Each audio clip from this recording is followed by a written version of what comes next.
player that I've been extremely high on all season long. I got him in a number of dynasty leagues and redraft leagues this season, and it's Miles Sanders. We finally have some clarity on this Eagles backfield. Sanders was kind of falling in drafts due to this ambiguous leg injury that he had. The reports really weren't clear. I think because of COVID-19 this year, there's just been some more privacy in terms of some of the injury reporting. But it's now been reported that Miles Sanders suffered a hamstring strain, but we do have confirmation that he was on the field doing non-contact drills, which means he should be fine for week 1. He may see limited snaps, but season long, Alex, what's your outlook for Miles Sanders? Yeah, I mean, it's great he's doing non-contact drills, Stef, but I'm pretty sure there's contact, when you're out there in a real game. So it's a good sign. I'm not going to take away from that. I think he's tracking to play, and you're right, he could be limited. But if you got Sanders in round 2, right now I'm saying congratulations, because if he was climbing. When Doug Peterson came out and said he was going to be a workhorse, his ADP shot like a rocket ship up to the moon, and then a couple days later the injury news came out and he plummeted right back down. So if you took the gamble on Miles Sanders, I think it is going to pay off full season. I know I'm not quite as bullish on him as you are. I think as of now he's still a start headed into week 1 unless we hear something definitive about him. Obviously, if he's out, you don't play him, but if we hear anything about his snaps, you're still probably going to start him even if he has a quote-unquote limited workload. So I'm not quite as bullish on him as you are, but I'd still feel pretty good about him season long. If you have him as your RB2, you're chilling. If you have him as your RB1, I think he could return on that value. Philadelphia had every chance to bring in another running back in free agency. They could have signed Fournette. They could have signed Adrian Peterson. Even going back further into the offseason, they had chances at Carlos Hyde, Devonta Freeman, and they didn't draft anyone. They cut Michael Warren, and they did claim a 5th-round pick out of New Mexico State, Jason Huntley, off the waivers. But as of right now, it's Huntley, Boston Scott, and Corey Clement behind Miles Sanders. And Deuce Staley, the running back coach in Philadelphia, former running back in the league, has confirmed that Sanders will be handling the, quote, the full load, and they won't be limiting his touches this season. So for me, all systems are go for Miles Sanders to eat. I have him projected as a top 10 back because we saw what we could do last season when he was given the opportunity. And Doug Peterson last season was willing to give Sanders all the work. We saw a glimpse of him as a full workhorse back operating in that offense, an offense that ran the 7th most run plays per game last season from weeks 11 to 16 with Jordan Howard out of the lineup. Sanders saw 20 total touches a game, 16 carries and 4 receptions.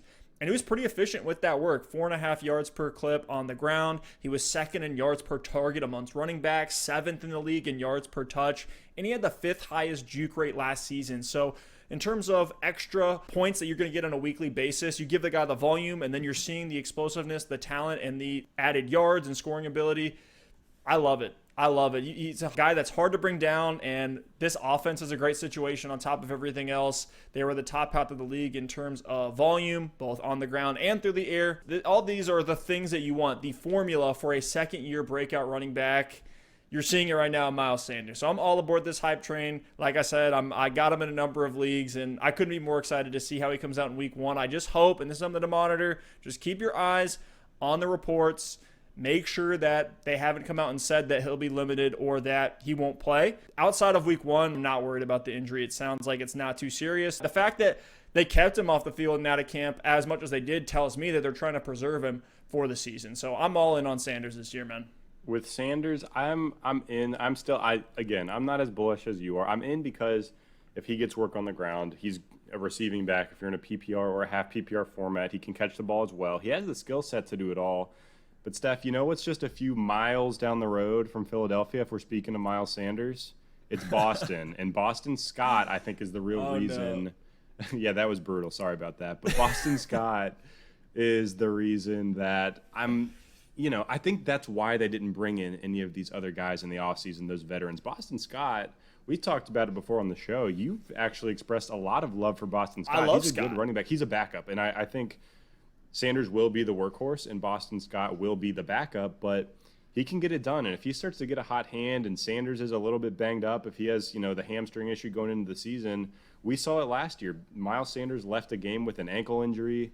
We heard that he might actually have been able to come back in that game, but they left Boston Scott in, and he had 3 rushing touchdowns. Boston Scott, over the last 4 games of last year, had 6 targets a game. So that's potential work coming away from Miles Sanders. And some of that could have been because the Eagles had no one else to throw the ball to. Everyone was banged up. But here's the thing. I think we look at Sanders. You start him if he's active in week 1 against Washington.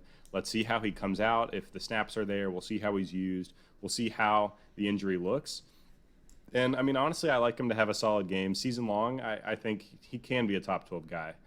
So, for all intents and purposes, I hope he is healthy and out there week 1. But if not, I mean, I hope you have Boston Scott on your roster because he's probably going to be a pretty sneaky play anytime that Miles Sanders isn't able to go. We were talking before the pod here about some of the gross names that we've started over the years, and we'll talk about some of these names potentially later. Chris Thompson is one of those, desperation RB2s in PPR leagues. You talk about a guy like Buck Allen, even over the last couple of years when he was in Baltimore. And I think Boston Scott fits right into that mold. Yeah, one last thing I want to add on Miles Sanders or Boston Scott, whoever the running back is. The Eagles have had several good starting linemen go down and be ruled out for the season already. So we can't just turn our head at that. They had some struggles last year with the skill positions and the offensive line, and now it seems like it's already starting to happen again to Philly. So, that's not going to drastically reduce my ranking or reduce my value of Miles Sanders, but it's something to keep in mind for sure. For sure. But they have some depth in that O-line. I'm not too worried about it, but, they're going to be taking down a step.